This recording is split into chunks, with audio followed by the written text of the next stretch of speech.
Welcome back to Abundant Culture Podcast, where we dissect the mindsets and tactics of the true beasts of business. People like Gary Vee, Grant Cardone, and Warren Buffett.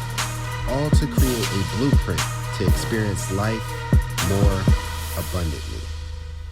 Hey everybody, Joe here. Now, at Abundant Culture, we absolutely love the idea of investing and financial literacy and business ownership and everything involved with that. But we feel like even more importantly, we should be teaching these simple principles to the next generation. And the person that we're going to be interviewing today as our podcast guest does just that. He is the author of a children's book about financial literacy, and he's going to tell you today how you should be talking about financial literacy to your children, your nieces, your nephews. So get ready to listen to and learn from our good friend, Danny Randazzo. So, Danny, thank you for coming on to the Abundant Culture Podcast. We really enjoyed the podcast with Dan Hanford, and that's your partner. So you're the other half of the company, but then you also have like a slight twist on what you do outside of the passive investing. So before we get into the meat and potatoes of the podcast, could you explain to our audience how you got started into business? Yeah, I got started, and it kind of goes back. I met my wife in Vietnam on a boat trip, and we were both traveling around the world, both living in San Francisco at the time, and had different backgrounds. We probably wouldn't have crossed paths in San Francisco just because we were, doing different things and kind of in different communities within the San Francisco culture. And the meeting in that moment in Vietnam on this random boat, we met for about 24 hours and then continued to travel and go our separate ways. When we got back to California, we got together, and the rest is kind of history in terms of our personal relationship. But one of the biggest things that was different about my now wife was she was always a sole entrepreneur. And so she had the appreciation and I think that understanding of kind of controlling your time and really working hard and grinding out where you exchange your time for money. And on the flip side to that, I was a financial consultant working for one of the largest and probably the best consulting firm out there.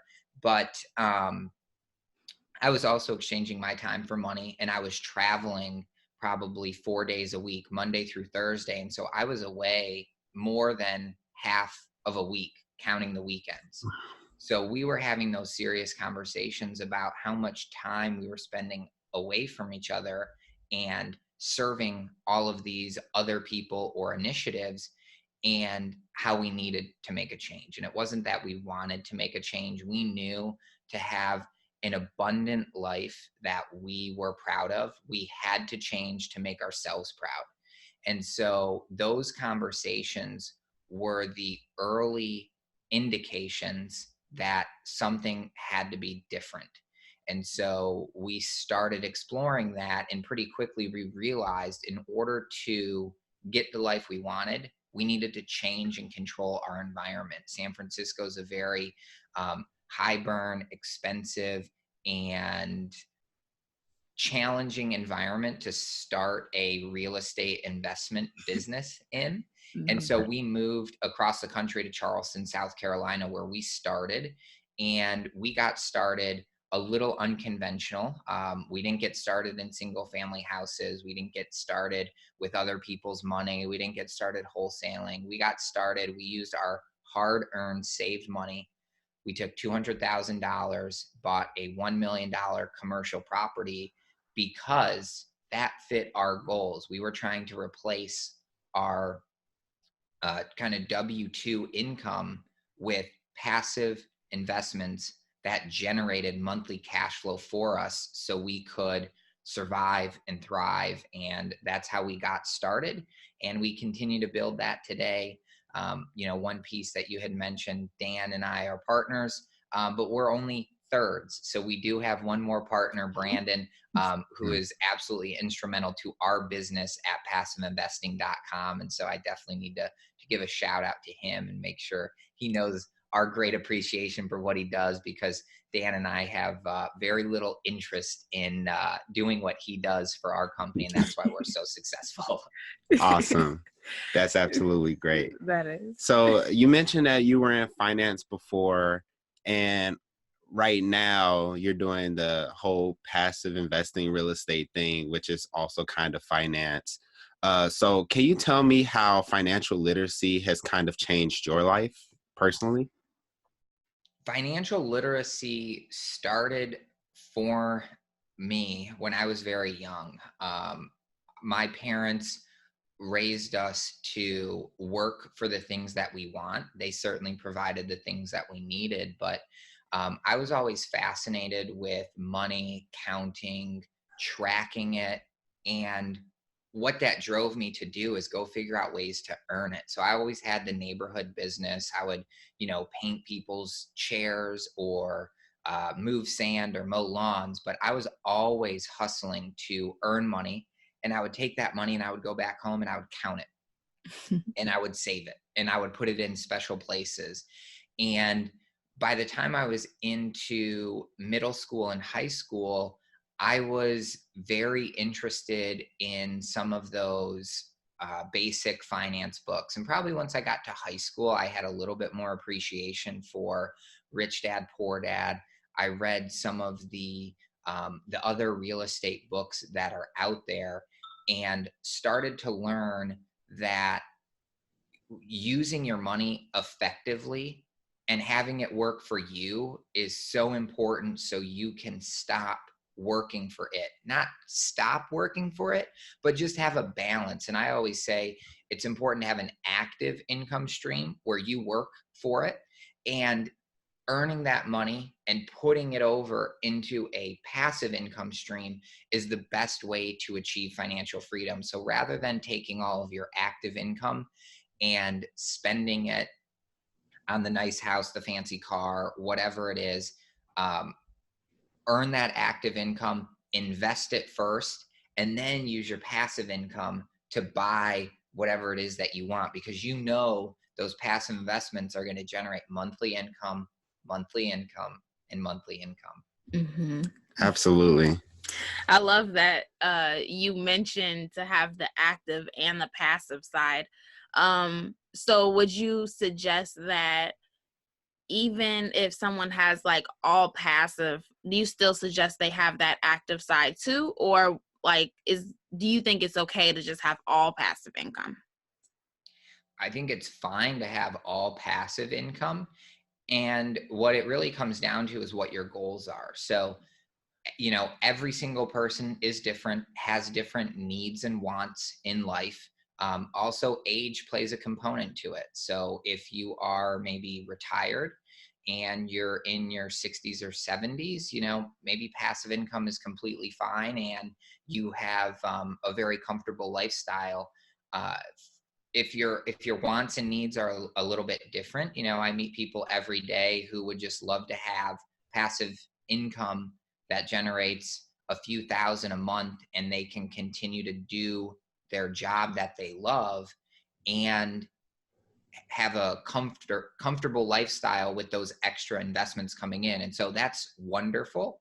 I just think you need to determine what your goal is and kind of work backwards to see what do you need to have. And so, personally for me, having passive income, I still want to generate more active income so I can increase my passive income.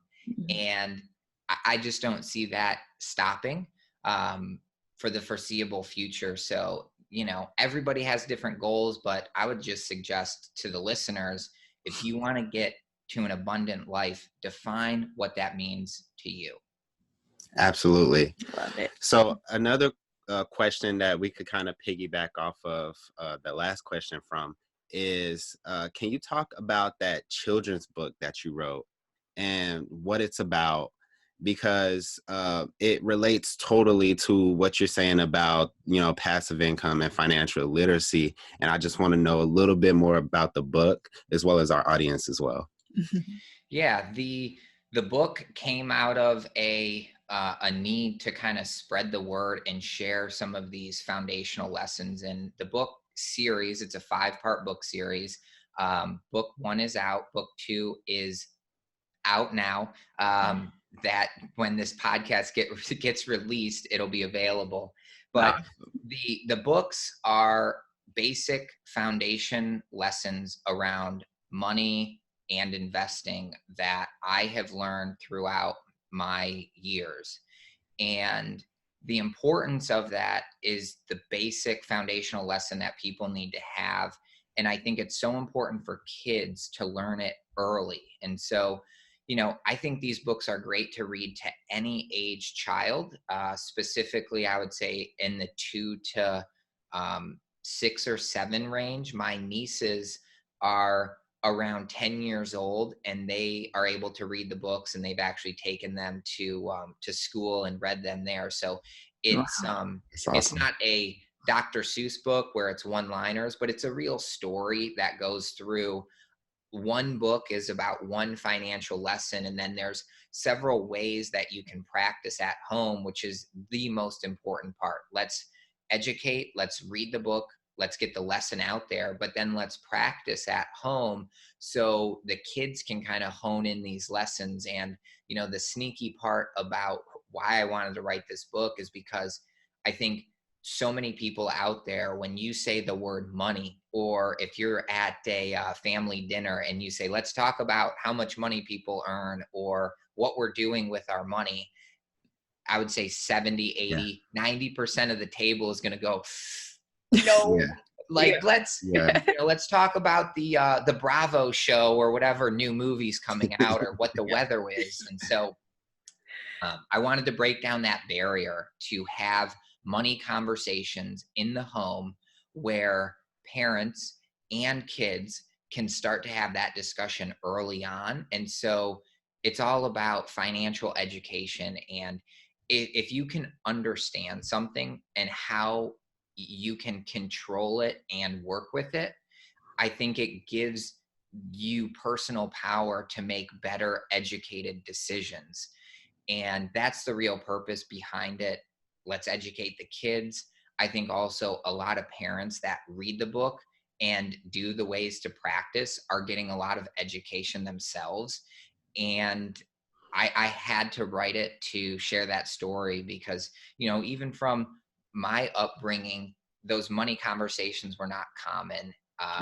People still get squirmish about talking about money, and we need to just break down that barrier where it's not this scary taboo thing. It's a very definable and controllable resource that is available to you. And let's control our resources versus blindly, letting things come in from earned income and letting things go out as expenses. Let's really control it, understand it, and make sure everyone is comfortable with understanding it from a foundational perspective. Excellent. And can you go over a couple of the concepts that maybe you talked about in book 1 and 2? Because I'm always fascinated by, just how understandable finance is once it's explained correctly. And I think what you do is absolutely great. And it's much more needed in every community, honestly. So can you talk about some of those concepts that maybe you talk about that not only the children will be learning about, but also the parents as well? Yeah, thank you for the encouragement. I appreciate it. The lesson from book 1 is really about saving and taking care of your money, which is where it really all starts. So whether you have a quarter or $100 or $100,000, it's about saving it and taking care of it. And the underlying lesson is that money and finance is your individual responsibility. And so I had a traumatic experience happen to me where, I was about 5 years old and lost my entire net worth. And that was the detrimental, emotional, tragic event that led me down this path to be so diligent and caring of where the money is at and how do I keep track of it. And so that first lesson is you are responsible. Whether you're 2 years old and you've got, like I said, a couple dollars or some quarters, you are responsible for this money. Or you're 30 or you're 70, you're still responsible. So that foundational lesson, I think people need to start to understand that, maybe you are, growing up, or you came from a different background. The lesson there is that you still have the opportunity to change your financial future. And if you grew up in a home that you never talked about money and it was always a scarce thing, you are still responsible for your outcome and your well-being. And so you can own that. And there's some ways to practice with that. Yeah. Book 2 really talks about counting and tracking your money. So again, that basic principle of actually using cash to go and trade it for something of value, right? Money sitting in your home, under your mattress, in the bank, it's worth nothing.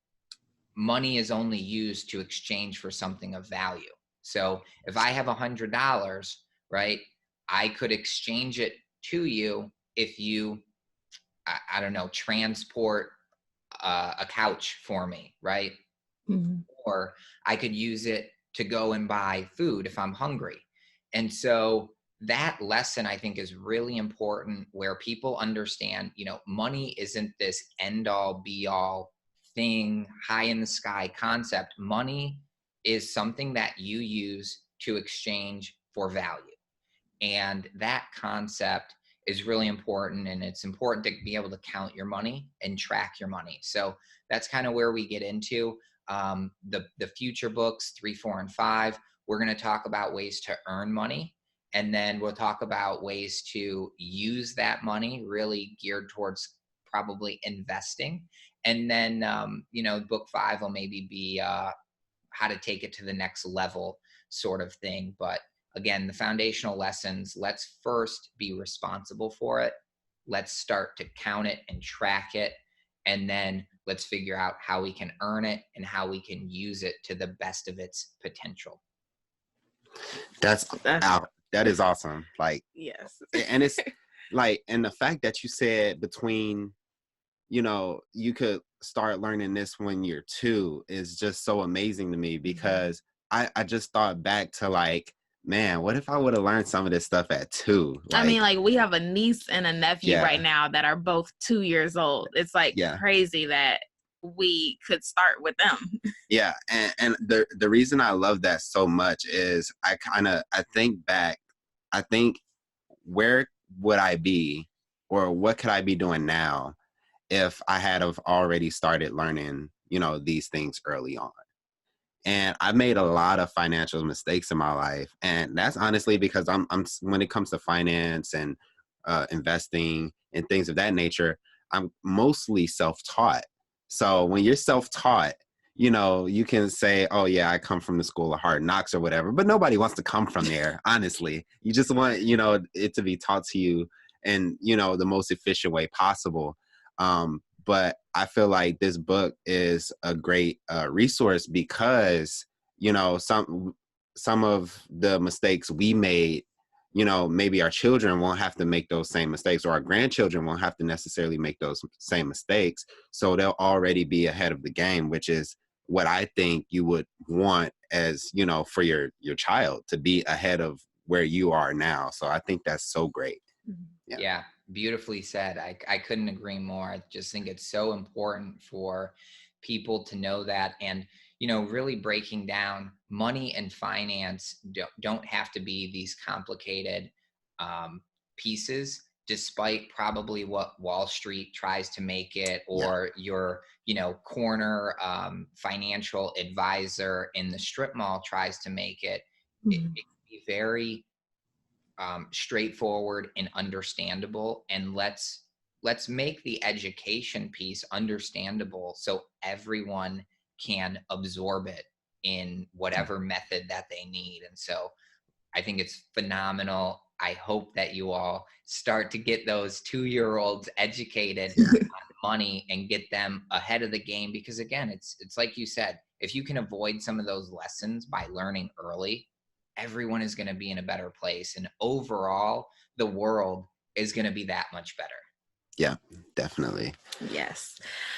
So a question I have is for parents that want to start like giving their children money, would you recommend the kids getting paid like per job or having like a general allowance, or like what's your take on that? Personally, when I was growing up, I would sell my own jobs. My parents weren't offering up, hey, do this and we'll give you that. I was coming up with creative things like, hey, did you notice the chairs in the yard are looking a little dated? Maybe, would you like me to paint them, freshen them up, and, I'll charge you this much. So I'm not a fan of the allowance just from a personal perspective, because I think that teaches people um, to anticipate a paycheck, if you will, or like know that it's coming, whether they do a good job or a bad job. And so I always kind of just grew up doing jobs, and you would get paid for that job. And so if the job was bad, you'd be out there doing it again until it was acceptable by the client, and they were happy to again exchange you money for the value that they get from it. And so I would just say, short answer, do it on a job by job basis. Awesome. Nice.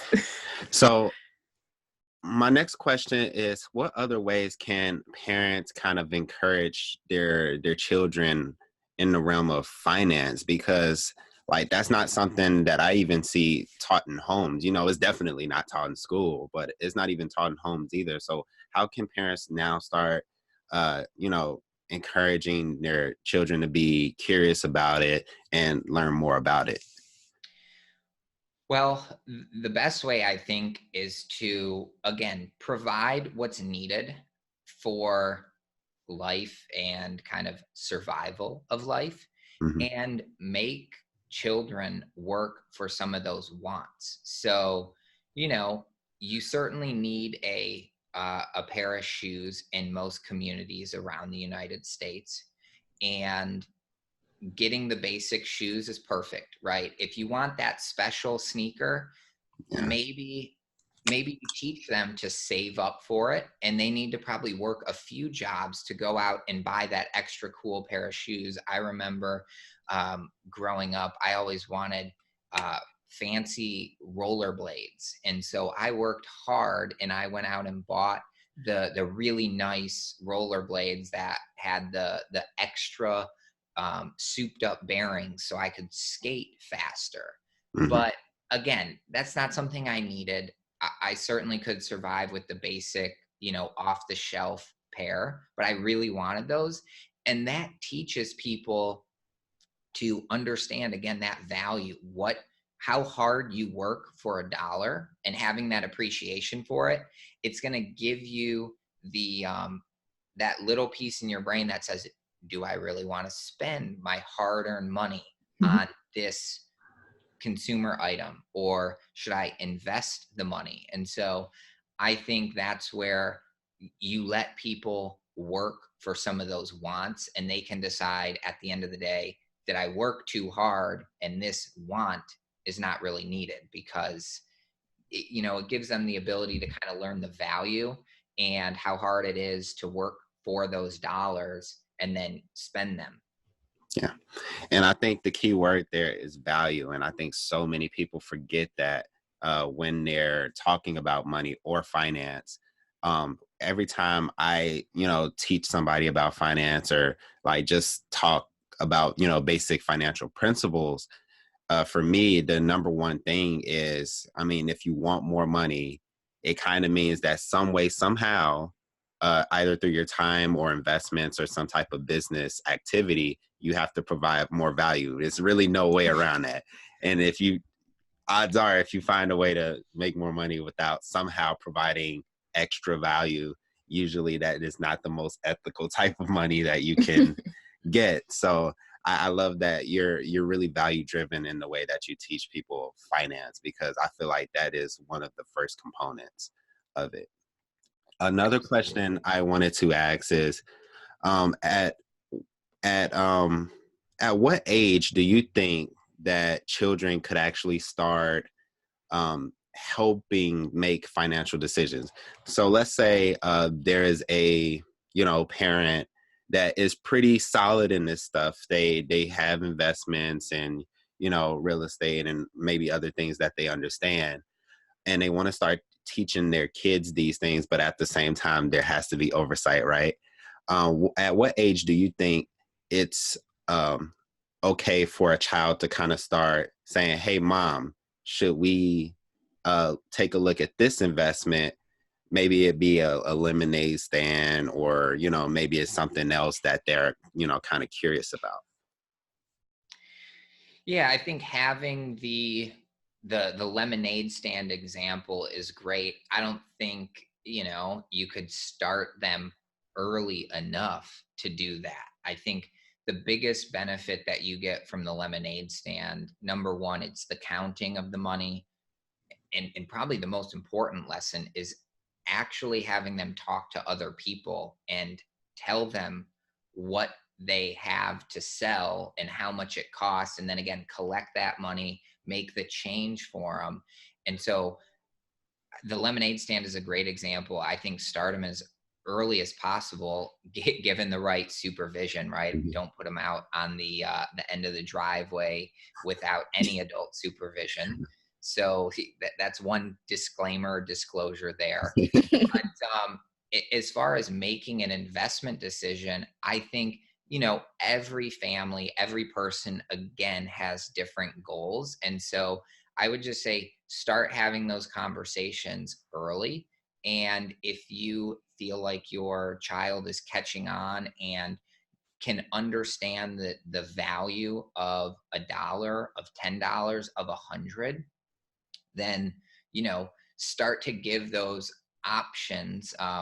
One of my friends actually will do like little short-term loans with their kid, and if they need whatever $10 to go and buy something, they will offer the child, hey, I know you got birthday money. If you give me $10 today, I'll give you $11 at the end of the month. And just kind of start small. Start with those little practice lessons and see if they catch on. And I think you'll quickly be able to identify how that brain is working and thinking, and what their personal individual goals are. And of course, always ask them, what do you want to do with this money? And if it's always go out and buy consumer products, let's maybe have them keep working hard to earn the money, so they know that it's just not a spend it as it comes in kind of thing. Yeah, definitely. And the thing that I think is very cool is you said that you can't really start them early enough. I remember one of my friends named Ricardo. He has a son, and I think how old is his son? Maybe like 6. Yeah, like 6. And Ricardo, as he's learning real estate, he's teaching some of the stuff that he's learned to his son. Now, I don't know if he still remembers this, but his son actually talked about the cap rate equation on video on Facebook, and it was just amazing because it's like, Ricky, also myself, we didn't know what cap rate was until we were in our 20s. It was the first time we heard the word at all, and now there's a 6-year-old that kind of understands it now. Maybe he forgot, but at the same time, it's just so great that that seed was planted, and I feel like that seed isn't necessarily planted enough in most cases. And the fact that you're trying to bring that to the forefront of the conversation, I think is just truly awesome, because who knows what teaching millions of children these financial principles, what that would do, 3-4 generations down the line. That could make a huge difference, not only in our individual communities, but in our overall economy as well. 100%. And that's the purpose. We've got to get the message to the world. It's not just the US. It's not just, where we live in the community. It's all around the world. And we're going to be in such a better place in the future because of it. Absolutely. Yeah. So another question that I thought of was for the parents that they're kind of just starting their financial literacy journey themselves, and they don't know much about really anything. Where do they start before they could even start to teach their children?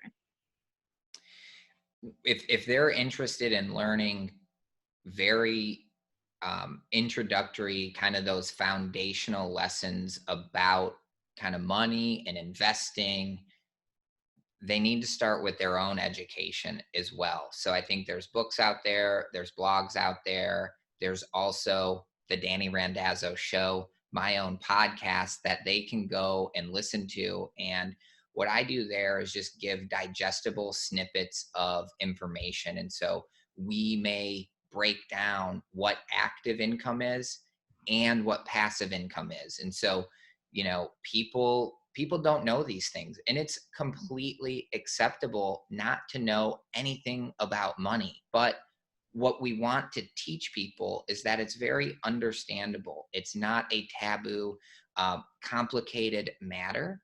And so, my show really focuses on teaching those foundational lessons in a digestible format that anyone can understand. And if you need to listen to the show twice, you can always just go back and start it from the beginning. And so you can digest that information and start to build that foundational base, which is absolutely needed before you start to make investing decisions or, potentially major money decisions. And so the internet is a wealth of information. Just, make sure you qualify who you're taking advice from. Mm-hmm. And, if you're looking for someone who's a real estate professional and has purchased a lot of assets and continues to invest in the space, they're probably a good person to get advice from about real estate investing. Or, if you see someone who's successful from a financial perspective, they're probably a good source of information. But make sure you qualify them, look up their history, and see exactly what they're doing and start to learn yourself. Absolutely. Yes. And I think the most important piece you just touched on was looking the person up and seeing if they are even a good fit for you, because we've been in a situation where we followed along with a financial guru and made the very wrong decisions. Mm-hmm. And we learned from them, but it's always better to learn from someone else's experiences. Yeah, I think any lesson that you learn, it's either a lesson of how not to do something or how to do something. And so, like you said, find the right people, qualify them, look them up, see what they've done and what they currently do, because I've seen a lot of people out there as well who say what they've done in the past, and now they only sell coaching programs. And it's like, well, if you still invested today, that would make a lot more sense to get advice from. But long story short, qualify the person, check their references, look them up. And if you like what they have to say, tune in, listen to them, and check them out.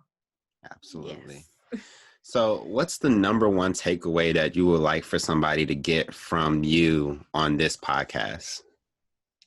The number one takeaway for me is that money and investing are understandable to everyone out there. And that's really one of my purposes in life. I want to use my podcast, The Danny Randazzo Show, as that platform to educate people on the foundational level of what money, mindset, and investing are. And we're going to get into some of those kind of second level and third level, kind of take it to the professional level. So everyone can kind of up their game in that gradual stair step way. But we're going to bring everyone along and help you learn. And so the answer, money, mindset, and investing are understandable to everyone. So start doing it and stay focused. Absolutely. I love that. Yeah. So no excuses for any of our listeners. Yeah. No. Yeah, for sure. So you are on the Abundant Culture podcast. So it is only right that we ask you, how do you spread abundance? The best way to spread abundance is to first make your best version of yourself. So in order to share your best self with the world, I think you need to take a look on the inside and develop that life that you are proud of. So if you need to take a change in what you do for your work, what you do with your money, what you do with your mindset, what you do with your investing, you need to not be focused on the rest of the world. Take a moment, look inside yourself, and figure out how to build the best version of your life and yourself from the inside, and then start to share your best version in a proud manner with the rest of the world. Absolutely. And I love that too, because I was just talking to a friend not too long ago, and they were talking about how they wanted to do all of these things for the community, and also start nonprofits and teach other people finance and business. And I was like, I want you to do all those things, but right now you're horrible at business and you don't know anything about finance yet. So like, let's learn those things, because the change has to start with you. It's like, It's kind of hard to do all of those things without having the knowledge and the resources yourself to do them. So a lot of times I think people, they were like, oh, I want to do this, humongous change in the world. But I think it really comes down to making that change within yourself first and then spreading it. And I do love that piece of advice. So for somebody who is watching this podcast and they're curious about your business, which is passive investing, which we talked about with Dan or if they're just curious to know more about your background or maybe what you're doing with the book, what is the best way to really get in contact with you? Yeah. If the listeners are interested in learning more about multifamily investing, go to passiveinvesting.com. If you want to learn more about myself, my books, what else we do from an education podcast standpoint, blogs, go to DannyRandazzo.com and you'll get everything that you want to know there. Awesome. Well, this was like an outstanding episode, and I'm like so excited just because like talking about kids and stuff is just really exciting. So bringing in the financial aspect of it is like amazing. Yeah. So I absolutely love this episode, and we really enjoyed having you on. Definitely. Thank you. It was my pleasure. Really enjoyed it. And like I said, if any of the listeners need to get in touch with me, go to DannyRandazzo.com. I'm happy to help and support in any way that I can. Yeah. Get the book, everybody. Yes, get the book. Yeah. So that's all we have for today, folks. I hope you got as much value out of this as we did. Keep in mind, the only way we can improve is through constructive feedback. So remember to rate and review this episode. Also, you are not the only person that needs to know this super valuable information. So be sure to subscribe and share as well. Stay tuned for the next episode. And remember to always spread abundance. Peace.